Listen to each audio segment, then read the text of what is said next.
거룩한 공예와 성도가 서로 교통하는 것과 죄를 사해 주시는 것과 몸이 다쳐 사는 것과 영원히 사는 것을 믿사옵나이다. 아멘. 할렐루야. 주님께서 이 자리에 우리와 함께 하시는 것을 여러분들 믿습니까? 아멘. 우리 좌우에 계신 분들에게 주의 이름으로 사랑합니다. 주의 이름으로 축복합니다. 아멘. 할렐루야. 우리 한번 인사하실 때요, 마치 주님 뵙는 합니다. 한번 좌우에 계신 분 인사하시면 마치 주님 뵙는 합니다. 주님의 은혜입니다. 할렐루야. 오늘 은혜 받으실 하나님의 말씀은 우리 고린도전서 11장 우리 23절에서 26절까지의 말씀입니다. 그 말씀을 함께 봉독합니다. 내가 너희에게 전한 것은 주께 받은 것이니 곧 주 예수께서 잡히선 밤에 떡을 가지사 축사하시고 떼어 이르시되 이것은 너희를 위하는 내 몸이니 이것을 행하여 나를 기념하라 하시고 식후에 또한 그와 같이 잔을 가지시고 이르시되 이 잔은 내 피로 세운 새 언약이니 이것을 행하여 마실 때마다 나를 기념하라 하셨으니 너희가 이 떡을 먹으며 이 잔을 마실 때마다 주의 죽으심을 그가 오실 때까지 전하는 것이니라. 아멘. 우리 본문의 말씀을 가지고 여러분들과 함께 성찬의 축복이라 이런 제목으로 은혜를 나누려고 합니다. 여러분, 우리가 오늘 성찬 예배를 드립니다. 매달 한 번씩 첫 주에 성찬 예배를 드리는데 여러분, 왜 성찬 예배를 드리는 것일까요? 여러분들은 왜 성찬 예배에 참여하고 있습니까? 죽음과 사망의 권세를 이기신 우리 주 예수 그리스도, 그분은 바로 전능하신 하나님이십니다. 그렇지만 또한 동시에 나를 위하여서 십자가에 못 박히시고 피 흘려 돌아가신 그 엄청난 사랑을 주신, 우리에게 사랑을 주신 그 주님이에요. 우리가 성찬 예배의 목적은 뭐냐면 이 살아계신 주님을 어떻게 만나느냐라는 것입니다. 그리고 그 주님을 만나서 나의 삶이 어떻게 새롭게 변화되어질 수 있는가, 이것이 바로 관건입니다. 여러분, 나의 삶의 그러한 목적, 나의 인생의 어떤 가치관의 그러한 변화입니다. 여러분, 우리가 무엇인가 우리들의 인생의 목표를 가지고 살아갑니다. 그렇지만 언젠가 뒤돌아보면은 그 삶에 대해서 허물을 느끼기도 하고요. 내가 열심히 살긴 살았는데 인생을 어느 순간에 뒤돌아보게 될 때 내가 무엇 때문에 지금까지 살아왔던 것이지? 라는 회의가 들 때가 있지 않습니까? 허무해질 것을 붙잡고 계속 살아가는 것이 아니라 인생의 어느 한 순간 가운데 내 인생을 다시 한번 말씀에 비춰보면서 하나님, 나의 인생이 하나님 보시기에 영원한 목적, 영원한 가치를 위해서 살아갈 수 있도록 주님, 나의 삶을 좀 변화시켜 주세요. 그것이 가능할까요? 가능합니다. 어떻게 해요? 나의 삶의 목적이 하나님의 그러한 목적과 하나님의 뜻에 우리가 일치가 되어줄 수 있다면 하나님은 영원하신 분이십니다. 영원하시다라는 것은 영원한 계획을 가지고 계시다라는 것이죠. 하나님은 유한한 하나님이 아니라 무한한 그러한 능력을 가지고 계신 하나님이십니다. 나 인생의 처음부터 마지막까지를 다 하시는 하나님이십니다. 하나님, 1.1획도 변함이 없는, 지구가 다 사라진다 할지라도요 1.1획의 변함이 없는 그 진리에 나의 삶을 걸을 수 있다면 여러분, 진리가 영원한 것처럼 우리의 삶의 목적도 영원해지지 않겠습니까? 우리가 하나님의 말씀을 듣고요 올해 성찬에 참여하고 있는 그러한 이유이죠. 여러분, 사도 바울이 어떤 고백을 했습니까? 나는 나의 달려갈 길을 다 달려왔습니다. 이제 이후로는 나를 위해서 의의 면류관, 생명의 면류관이 예비가 되어져 있습니다. 여러분, 이보다 더 성공한 인생이 어디 있을까요?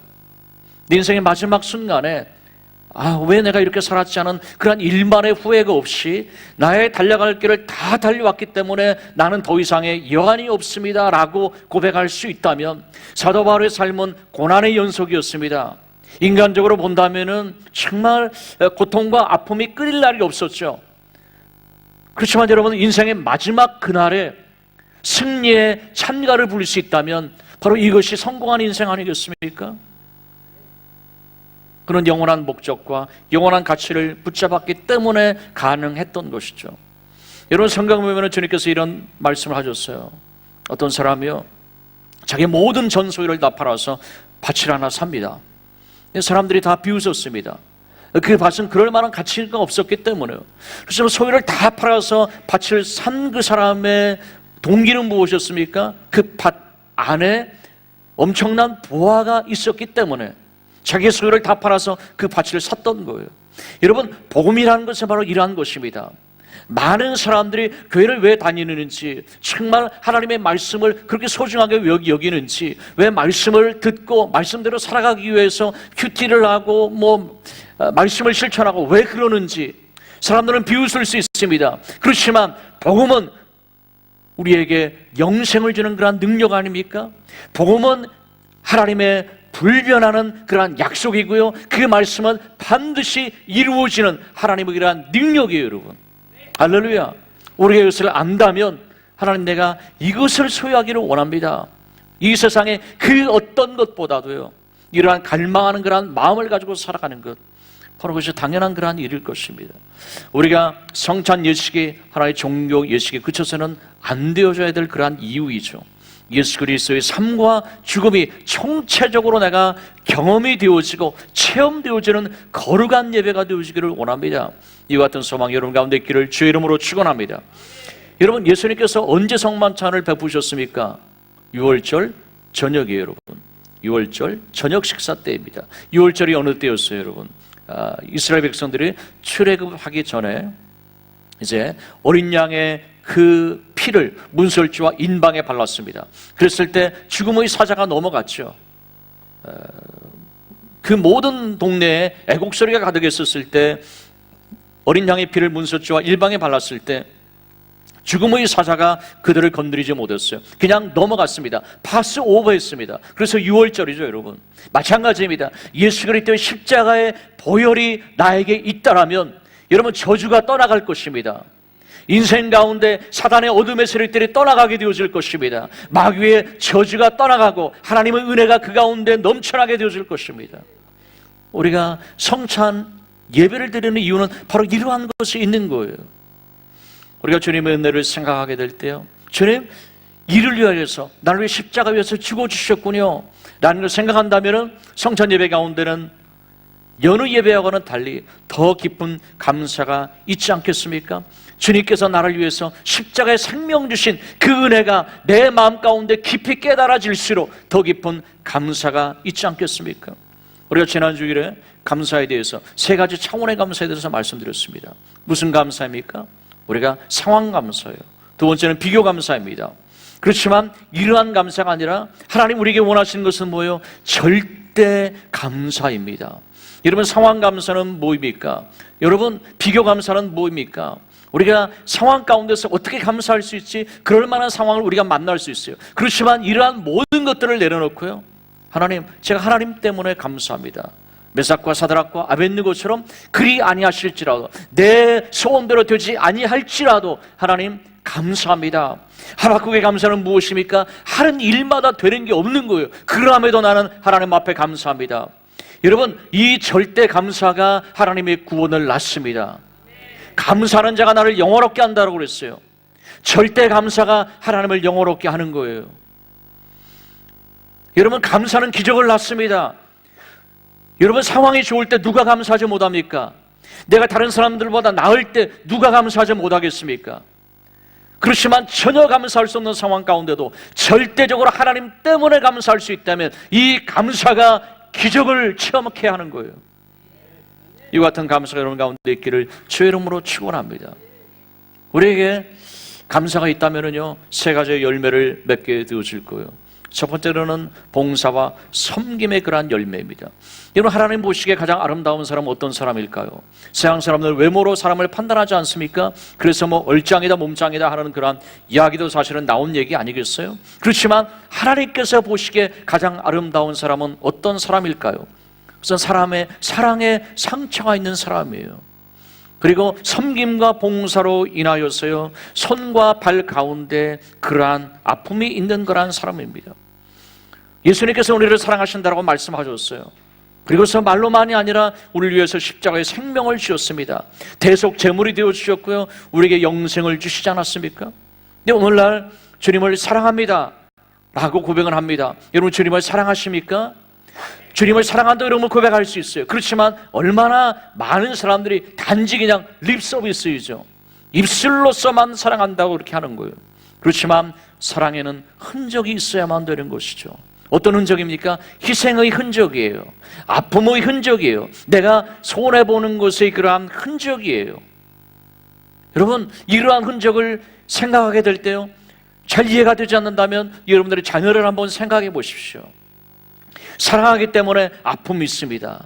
사랑하기 때문에 손해가 있습니다. 사랑하는 그 자녀 때문에, 자식 때문에 여러분들이 때로는 정말 삶의 많은 부분들을 헌신하고 희생할 수 있습니다. 그렇지 않습니까? 먹고 싶은 것, 또한 쓰고 싶은 것 절제합니다. 왜요? 자식을 위해서 더 쓰고 싶기 때문에요. 사랑에는, 진정한 사랑에는 이러한 흔적들이 있다라는 거예요. 하나님께서 우리에게 원하시는 것은 바로 그러한 것이죠. 우리가 진정한 사랑은 자원에서 십자가를 지는 것입니다. 여러분, 사랑은요, 사랑하는 것만큼 고통이 따라옵니다. 그렇지만 그 사랑이라는 것은요, 그 고통은 기쁨일 수 있다라는 거예요. 그 사랑은 기쁨일 수 있습니다. 여러분, 자녀를 위해서 고생하면서요, 그 자녀가 잘 되어진 것을 보는 그런 부모의 마음은 뭡니까?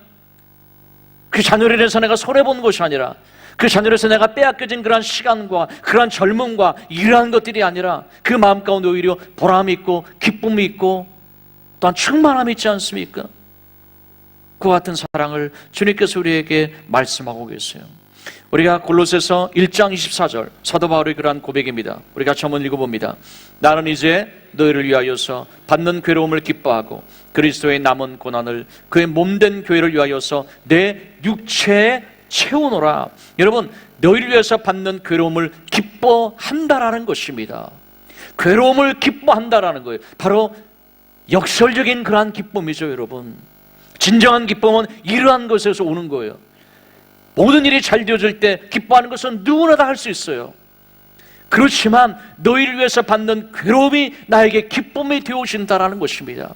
하나님께서 우리에게 주기를 원하시는 기쁨은 바로 이러한 기쁨이에요.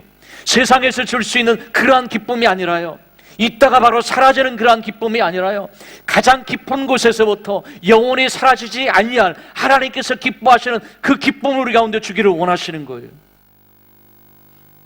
여러분, 자녀를 위하여서 주는 그러한 기쁨은 비슷한 기쁨일 수 있습니다. 그렇지만 부모의 사랑도 아버지의 사랑에는 미치지 못하는 것이죠. 바로 그러한 기쁨을 가지고 너희가 살아가라는 거예요. 위로부터 부어주시는 그러한 사랑의 기쁨인 거예요, 여러분. 오히려 남은 고난을 교회를 위해서 내가 채웁니다. 주님을 진정으로 사랑하게 될 때 진정으로 고백할 수 있는 그러한 사랑의 그러한 표현이죠. 우리가 주님을 사랑하게 되면은 당연히 교회를 위해서 봉사하게 됩니다. 교회를 섬기게 되어집니다. 왜냐하면 교회의 머리는 예수 그리스도이기 때문에요. 그 봉사와 섬김의 원천은 무엇일까요? 주님의 은혜와 깨닫는 그러한 사랑이요. 내가 받은 사랑이 너무나도 크기 때문에 주님, 내가 너무나도 감사해서 주님, 이 사랑과 헌신을 내가 드립니다. 하나님께서는 바로 그것을 귀하게 여기시고 받으실 것입니다. 두 번째는 전도와 선교예요. 성만찬에서 예수님께서 나눠주신 떡은 뭐예요? 예수 그리스도의 몸입니다. 예수 그리스도의 몸은 바로 생명의 양식이에요. 하나님의 그러한 말씀입니다. 오병이의 기적 가운데서요, 제 아들이 어떻게 했습니까? 제 아들이 떡을 나누었습니다. 나누어 줬다라는 거예요. 여러분, 오늘날 우리가 인생 가운데서요, 해야 될 최고의 가치 있는 일은 무엇일까요? 생명의 양식을 내가 나누는 것입니다. 그래서 영혼이 살아나는 것입니다. 영혼이 그러한 구원을 받는 그러한 일이죠. 여러분, 구원의 복음은요, 영혼이 죽어야 될 그러한 영혼을 살리는 거예요. 영생을 얻는 거예요. 영원한 천국을 가지게 되어지는 거예요. 하나님 나라의 백성이 되어지는 거예요. 그렇지만 단지 이것만을 구원이라고 말하지는 않아요. 성경의 구원은 뭡니까? 질병에서부터 구원을 얻는 거예요. 관계의 상처의 아픔 가운데서 우리가 구원을 받는 거예요. 생활의 고통 가운데서 구원을 받는 거예요. 좌절과 낙심 가운데 우울증에 빠져 있는 사람, 무엇을 위해서 살아가야 되는지, 허무 가운데 몸부림치는 그러한 사람, 그러한 사람들을 건져내 살리는 거예요. 그래서 인생에 새로운 어떤 목적을 발견하는 거예요. 살아갈 소망을 얻게 만드는 거예요. 바로 이 모든 것이 바로 구원인 것이죠. 낙심하고 있는 영혼들에게 다가가서 하나님의 말씀으로 위로하고 소망을 주는 그러한 일입니다. 여러분, 미국에서 이러한 일이 있었습니다. 크리스트 가드너라는 그러한 사람이에요. 근데 이 사람은 어렸을 때 굉장히 불행한 가정에서 자라났습니다. 의붓 아버지 밑에서 이제 성장을 했어요. 너무 힘들었어요. 그 어린 나이에 그 모든 것을 감당할 길이 없었어요. 그래서 그냥 집을 가출하게 됩니다. 친척과 양부모 밑에서 이제 성장을 하게 되었어요. 그렇지만 그가 한 가지 열심히 했던 것이 있는데 공부를 열심히 했어요. 고등학교를 좋은 성적으로 졸업하게 되었습니다. 근데 대학을 가고 싶었지만 집안이 너무너무 가난해서 대학을 진학을 할 수가 없었어요. 그래서 어디를 갔냐면 해군에 입대를 했습니다. 해군에서 몇 년간 복무를 하고 제대를 했어요. 그리고 나서 결혼도 했습니다. 직업도 갖게 되었어요. 의료 장비를 세일즈하는 그러한 직업이었어요. 그리고 나서 자녀도 낳았습니다. 아들이 5살이 되어졌어요. 근데 너무너무 가난하고 너무너무 힘들어서 마치 욥의 아내가 그 남편을 저주하고 집을 떠났듯이 당신같이 무능한 사람, 당신같이 이렇게 한심한 사람하고 내 인생을 더 이상 살아갈 수가 없어 하고서는 그냥 남편과 아들을 버리고 그 아내는 떠나갔습니다. 앞길이 막막했어요. 5살 난 이 아들을 내가 어떻게 혼자 키우면서 살아갈 것이냐. 너무나도 가난했기 때문에요. 집도 없었습니다. 여러분, 뉴질랜드처럼 미국의 대도시가 깨끗한 게 아니에요. 뉴욕 같은 그러한 도시는요, 그날 아침에 되어지면 거의 막 쓰레기장처럼 되어져요. 그러한 시내가요. 그 쓰레기장 냄새가 막 진동을 합니다. 근데 지하철은 어떻겠습니까? 더더군다나요. 그 지하철의 공중 화장실에서 몰래 숨어 들어가서 이제 잠을 잡니다. 그러다가 쫓겨나기가 일쑤였어요. 밥은 어떻게 해서 먹습니까? 노숙자들에게 공짜로 먹여주는 그러한 곳에 줄을 한참 섰다가 겨우 그냥 끼니를 때우는 거예요. 그리고 운이 좋으면은요, 어느 날에는 줄을 섰다가 노숙자들 하루 재워주는 그곳에 그 표를 얻어서 아들하고 겨우 하룻밤을 잡니다. 이러한 생활이 계속이 되어졌어요. 계속이 되어졌습니다. 정말 죽지 못해 살아가는 너무나도 힘들고 고달픈 그러한 삶을 계속해서 살아갔다라는 거예요. 그런데 이 사람에게 어떤 변화가 일어났습니다. 그래서 이 사람이 어떤 사람이 됐냐면요, 미국 월가에서요, 그런 노숙자로 살다가 지금은 재산이 얼마냐면요, 1억 8천만 억불이라고 합니다. 한국 돈으로 계산하면 2천억 원의 그러한 부자가 되어졌다라는 거예요. 그래서 이 사람의 이 실화가 너무 대단한 그러한 실화라서 이 사람을 소재로 해서 실제적인 이야기를 영화로 만들었습니다. 그 영화의 제목이 The Pursuit of Happiness예요. 행복의 추구입니다. 행복을 찾아서요. 그래서 몇 년 전에 상영된 이 영화가 전 세계적인 그러한 히트한 작품이 되어졌습니다. 여러분, 어마어마한 그런 삶의 변화예요. 근데 이와 같은 엄청난 삶의 변화가 있다면 그 변화가 일어난 분명한 어떤 사건이 있었다라는 거예요, 여러분. 그렇지 않고서야 노숙자를 했는데 1, 2년 노숙자를 한 게 아니에요. 무려 21년 동안을 노숙자를 했어요. 크리스 가드너라는 이 사람이요.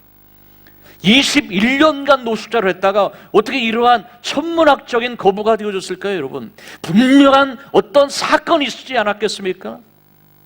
어떤 사건이 있을까요, 여러분? 그 인생 가운데 어떤 사건이 있었냐라면요, 그가 그러한 정말 비천한 삶을 살아가다가 그 그나이드 감리교회라는 그 교회 비실 윌리엄스 목사님을 만나게 됩니다. 그가 전도를 받았습니다. 복음을 듣게 되어졌어요. 그리고 하나님의 말씀을 계속 듣게 되어집니다. 하나님의 말씀을 듣다가 그가 한 가지의 말씀을 붙잡았어요. 그 말씀은 뭐냐면 내게 능력 주신 자 안에서 내가 모든 것을 할 수 있느니라. 빌립보서 4장 13절에 그러한 말씀이었어요. 그리고 나서 그의 삶이 변화되어졌습니다. 그 목사님부터 격려를 받았습니다. 그 말씀을 가지고 새로운 어떤 마음을 갖게 되어진 거예요. 새로운 삶을 결심을 하게 되어진 거예요. 그래서 어떠한 상황 가운데서도 그런 희망을 잃어버리지 않는 그러한 삶을 살기 시작했다는 것입니다. 여러분, 공중 화장실에서 잠을 잘 때에도 그런 희망을 잃어버리지 않았다는 거예요. 줄을 한참 섰다가 바로 앞줄에서 먹는 것이 끊어져서 그날은 배를 굶어야 되는 상황 가운데서도 그런 희망을 잃어버리지 않았다라는 것입니다. 여러분, 예배가 왜 중요한 것입니까? 하나님의 말씀이 지금 여러분 가운데도 흘러가고 있습니다. 계속 말씀이 흘러가고 있는 거예요. 여러분, 곰을 누가 미련하다고 했습니까? 여러분, 알래스카의 지방에 보면은요, 그 수많은 연어떼들이 산란기가 되어지면은 그 강물을 거슬려서요, 그 알을 낳기 위해서 그 떼로 몰려갑니다. 그러면은 곰이 내려와서 냇가의 강물에 이제 서 있어요. 그러면은 수없이 그 곁을 연어떼들이 막 올라가는 거예요.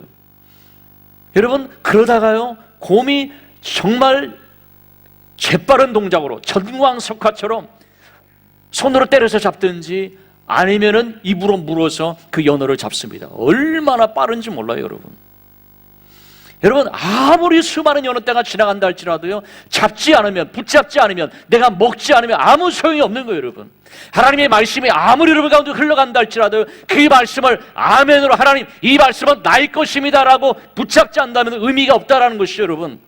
로고스의 말씀은 여러분 가운데 흘러가게 되어질 것입니다. 그렇지만 나의 삶은 어떤 말씀으로 변화되어집니까? 하나님, 이 말씀 내가 붙잡습니다. 이 말씀이 내 가슴 가운데 와닿습니다. 이 말씀을 붙잡고 내가 포기하지 않을 것입니다. 어떤 상황 가운데서도 내가 절대 감사하는 삶을 살아갈 것입니다. 할렐루야!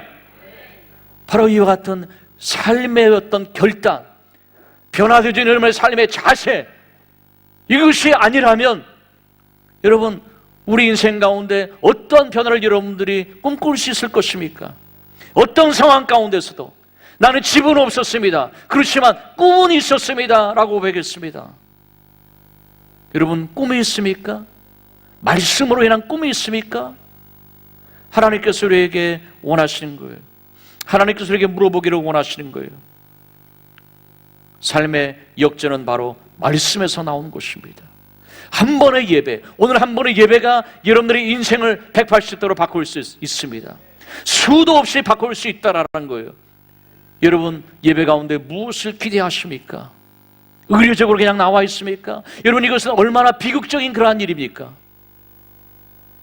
하나님의 말씀을 인하여서 나의 삶이 새로워질 수 있다면 하나님 도와주옵소서. 여러분, 우리가 하나님의 은혜를 나눈다라는 거예요. 우리가 주일 애찬을 하면서 왕의 식탁이라고 그랬죠. 왜 왕의 식탁입니까? 여러분, 무슨 반찬과 무슨 밥이냐 그게 문제가 아니라 왕 대신 예수 그리스도께서 계시기 때문에 왕의 식탁인 거예요. 왕이 드시는 음식인 여러분 생명의 양식이기 때문에 그러한 것이죠.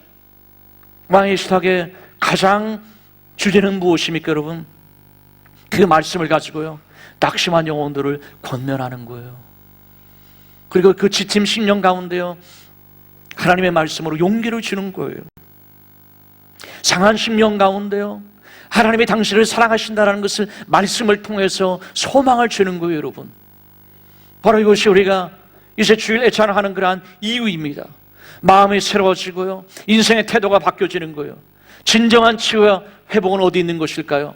하나님의 말씀에 있는 것입니다. 이것이 바로 복음의 능력이에요, 여러분. 복음은 능력으로 우리 가운데 와 있습니다. 여러분, 이것을 체험하실 수 있기를 주의 이름으로 축원합니다. 성령님 오셔서 깨닫게 하시고 주여 도와주옵소서. 여러분, 치유와 회복은 무엇입니까? 그 목적이 무엇입니까? 내가 다른 사람들을요, 하나님의 말씀을 가지고서 치유하고요, 그 사람들을 회복시키게 하는 것, 그것이 바로 나의 삶의 진정한 가치가 되어지게 될 때요, 하나님께서 그 삶을 얼마나 기뻐하시겠습니까? 여러분, 동병상련이라는 거란 말이 있지 않습니까? 아프지 않은 사람이 어떻게 아픈 사람의 속을 알 수가 있을까요, 여러분? 아파봐야지 아픈 사람의 그런 아픔을 알 수 있지 않겠습니까? 그것이 바로 아픔과 상처를 하나님께서 때로는 우리들에게 허락하시는 이유이기도 하십니다. 여러분, 떡이 떼어졌습니다. 떡이 떼어졌어요. 여러분, 오병이어 때도 떼어졌습니다, 여러분. 오병의 기적 가운데도 떼어졌어요. 우리가 어제 토요 중보기도 말씀을 통해서 어떤 은혜를 나눴습니까, 여러분? 떡을 떼어서요, 이제 이 한 덩이의 떡을 가지고 예수님께서 오병의 기적을 베푸시기 전에 무엇을 하셨습니까? 감사하셨어요. 미리 감사하신 것이죠. 여러분, 나사로가 무덤 가운데 있었어요. 근데 예수님께서 감사하셨어요. 나사로가 지금 죽어 있는데 어떻게 감사합니까? 즉 어떠한 감사가 기적을 낳는 거예요? 미리 감사가 기적을 낳는다라는 것입니다. 사람들은 기적이 일어나야지 감사하는 거예요. 그렇지만 하나님의 역사는 언제 일어나는 것입니까? 미리 감사할 때 하나님의 역사가 일어나는 거예요, 여러분. 바로 절대 감사가 우리 가운데 절대적으로 필요한 그러한 이유인 것이죠. 예수님께서요, 오늘 본문의 말씀에 보면은 떡을 떼어서 나누어 주었습니다. 여러분, 떡의 입장에 한번 배워보십시오. 여러분, 떡이라고 한번 생각해 보세요. 내가 나누어지는 거예요. 그리고 본덩이 떡에서 찢어지는 거예요, 여러분.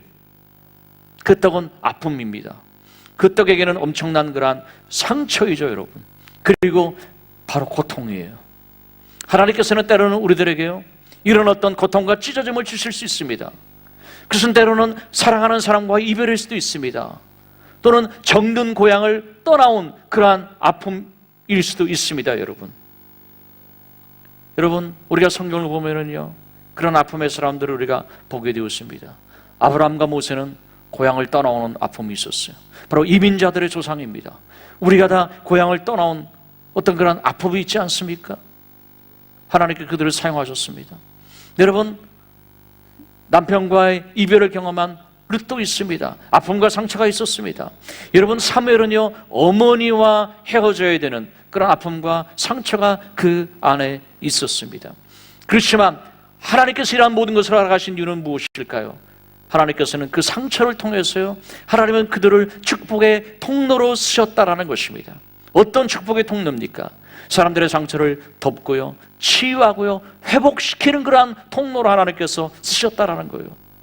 나의 삶의 상처와 아픔이 주 예수 그리스도의 은혜 안에서 축복의 통로가 되어질 때 그 아픔과 상처는 빛나는 진주가 되어줄 수 있습니다. 여러분, 인생을 살아가면서 상처받지 않는 인생이 어디 있을까요, 여러분? 그렇지만 상처를 계속 상처로 안고 간다면 그 상처가 결국은 그 인생을 망치게 되어줄 것입니다. 여러분, 진주조개가 그렇지 않습니까? 이물질이 다가왔을 때 그 살을 찢는 고통이 있죠. 그 이물질을 계속 그냥 상처로 품고 있다면 그 조개는 결국은 썩어서 죽음을 맞이하게 되었어요. 그렇지만 그 상처를 계속 자기 몸에서 진액을 짜내서 감싸게 될 때 그것이 진주가 되지 않습니까? 하나님, 나의 상처와 아픔이 하나님 허락하신 이유가 무엇입니까? 하나님, 다른 사람의 상처와 아픔을 내가 감싸고 치유할 수 있고요, 그리고 그들을 다시 일으켜 세울 수 있다면, 내가 그 축복의 통로가 될 수 있다면 그 상처와 아픔은 여러분 빛나는 진주가 되어질 것입니다. 하나님께서 우리에게 원하시는 것은 바로 이거예요, 여러분. 우리는 유한한 인생을 살아가고 있지 않습니까? 두 번 하는 일생의 삶을 살아가고 있지 않습니까? 상처를 피할 수 없다면, 이미 나에게 주어져 있다면 그것을 여러분들이 진주로 만들어 가십시오. 하나님, 치유와 회복을 통해서요, 그 영혼들을 제가 주님께로 인도하기를 원합니다. 바로 이 삶을 하나님께서 복되다고 말씀하지 않겠습니까? 마지막으로 여러분들, 세 번째로 용납과 사랑입니다. 성찬식의 의미는 무엇일까요? 예수 그리스도의 그 피, 우리는 한 피로요 구원받은 예수 그리스도, 그 가족 공동체라는 그러한 사실입니다. 여러분, 예수님께서는 용납과 사랑을 우리들에게 보여주지 않았습니까? 우리들의 삶 가운데 예수 그리스도의 십자가의 사건이, 예수님께서 십자가 위에서 저들이 하는 것을 모르고 하나이다, 주님 저들을 긍휼히 여겨주세요, 바로 이것이 우리 삶 가운데 어떻게 적용이 되어져야 될까요? 내가 좀 더 용납하기를 원합니다. 주님, 제가 좀 더 사랑하기를 원합니다. 그것은 바로 예수님 때문에요, 나의 감정으로가 아니라, 나의 어떤 본성으로가 아니라 예수 그리스도의 그 은혜로, 예수 그리스도의 사랑으로, 바로 그것이 진정한 크리스찬의 삶이죠. 우리가 하나님의 말씀이요, 누가복음 6장 37절과 38절이요 지나가서요, 37절과 8절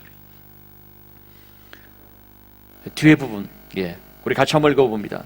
비판하지 말라, 그리하면 너희가 비판을 받지 않을 것이요, 정죄하지 말라, 그리하면 너희가 정죄를 받지 않을 것이요, 용서하라, 그리하면 너희가 용서를 받을 것이요, 주라, 그리하면 너희에게 줄 것이니 곧 후이되어 누르고 흔들어 넘치도록 하여 너희에게 안겨주리라. 너희가 헤아리는 그 헤아림으로 너희도 헤아림을 도로 받을 것이니라.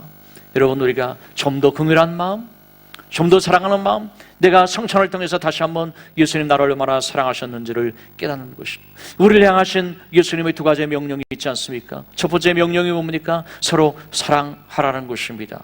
두 번째 명령이 뭐예요? 전도하고 선교하라는 것입니다. 우리는 이 두 가지에 피할 수 없는 Great Commission입니다. 정말 위대한 사명을 가지고 우리는 살아가고 있는 그러한 사람들입니다. 성찬을 통해서 예수님께서 하신 말씀이 뭐예요? 나를 기념하라 말씀하셨어요. 기념하라. 무엇을 기념하는 것입니까? 즉 이 말씀은 뭐예요? Back to the heart예요. 여러분, 어디로 돌아가는 것입니까? 첫사랑으로 돌아가는 것입니다. 예수님을 향한 첫사랑이에요. 예수님을 만났을 때 그러한 감사예요. 주님 정말 감사해요 라고 여러분들 느꼈을 때가 있지 않습니까? 예수님 정말 감사하고 눈물을 흘렸을 때가 있지 않습니까? 여러분, 어느 때까지 비교 감사와 상황 감사에서 주저하겠습니까? 절대 감사 가운데로 내가 나아가기를 원합니다. 성장하기를 원합니다. 바로 여기 하나님의 기적이 있습니다. 하나님의 치유가 있습니다. 하나님의 도우심이 있습니다. 여러분, 하나님, 제가 이렇게 살기를 원합니다. 여러분, 성찬을 통해서요, 생명의 양식을 예수님께서 나누어 주셨습니다. 일은 반으로, 은혜는 두 배로. 이것이 운동의 목적이에요. 여러분, 하나님, 나의 삶이요, 하나님 무엇을 하든지요. 여러분, 21년 노숙자에서 그런 부자가 될 수 있었다면, 여러분, 그러한 거 여러분 꿈꾸지 않습니까? 저도 그런 꿈을 꾸어봅니다. 여러분, 세계에서 가장 많은 선교를 하는 그러한 교회, 표가 뭐라고 그랬습니까? 선교는 첫 번째 기도다, 두 번째 선교는 전쟁이다, 세 번째 선교는 순교다, 네 번째요, 선교는 뭐예요?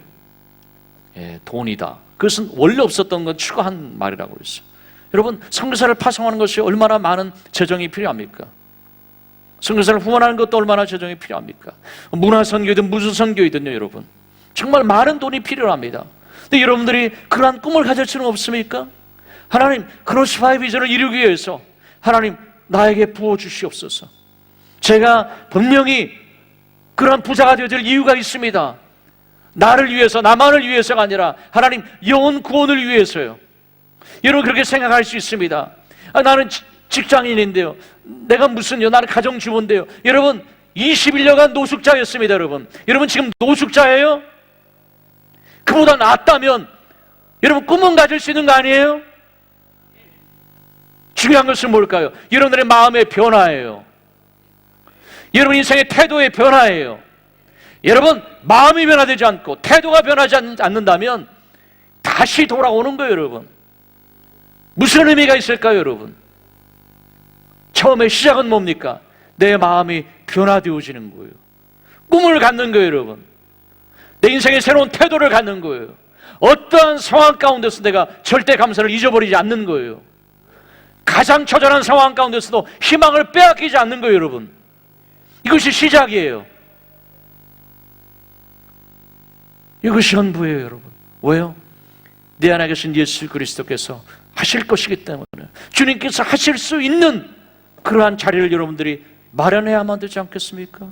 그것은 여러분들이 해야 될 일인 거예요. 여러분, 우리에게 주신 그러한 꿈과 비전과 소망, 하나님, 제가 그것을 이루어갈 수 있기를 원합니다. 주님, 나를 도와주시옵소서. 그와 같은, 여러분, 주님 때문에, 주님의 영광을 위해서 여러분들 가운데 많은 그러한 간증들이 일어날 수 있고, 여러분들의 자녀들의 삶의 변화 가운데 또한 그러한 역사가 있기를 주님의 이름으로 축원합니다. 기도하겠습니다. 아버지 하나님, 사랑과 은혜를 참으로 감사를 드립니다. 오늘의 말씀을 통하여서 다시 한번 주의 은혜를 알게 하시고, 하나님, 복음을 관념으로 수상적으로 생각하는 것이 아니라 하나님은 살아계십니다. 말씀은 살아계십니다. 능력입니다. 말씀은 기적입니다. 그 씨앗입니다. 주님, 나의 마음이 옥토가 아니고 메말라 있다라면, 가시덤불이라면, 하나님, 아무리 좋은 씨앗이 떨어진들 어찌 싹이 나고 열매가 맺을 수가 있겠습니까? 마음밭은 엉망인데 왜 나의 삶 가운데 이런 아버지 하나님 왜 변화가 없는 것이라고 우리가 원망한다면 얼마나 어리석은 그러한 일일까요? 하나님 나를 도와주세요. 나를 불쌍히 여겨주세요. 주의 성령이여 내 마음을 완전히 좀 기경하기를 원합니다. 주님, 영원한 목적과 영원한 가치를 위해서 나는 내가 살기를 원합니다. 하나님 나를 도와주시옵소서. 언제까지 신앙의 회색지대에 머무를 것입니까? 언제까지 머뭇거릴 것입니까? 하나님 믿음으로 결단할 수 있도록 도와주세요. 하나님의 말씀은 여러분을 계속 흘러가고 있습니다. 하나님, 세상에서 미련하다고 말하는 곰도 그 영혼을 붙잡는데 내가 진리되는 말씀을 붙잡고 있지 못하다면 하나님 나는 얼마나 험한 인생을 지금 살아가고 있는 것입니까? 주님 나를 도와주시옵소서. 하나님의 꿈이 나의 꿈이 되어지기를 원합니다. 예수님 십자가에서 피를 흘리시면서까지 내려오지 아니하셨던 그 열정, 그 헌신, 그 희생, 영혼 구원이었습니다. 하나님 예수 그리스도의 마음을 내가 갖기를 원합니다. 이를 위해서 하나님의 도우심이 필요합니다. 주님 나를 도와주시옵소서. 우리가 주 한번 외치고 동성으로 합심으로 기도합니다. 주여, 아버지 하나님의 사랑과 은혜를 감사합니다. 하나님의 성령이여 도와주시고 역사해 주시고 우리 주님 함께 해 주시옵소서. 자비와 은혜를 베풀어 주시고 주의 은혜를 주님께서 도와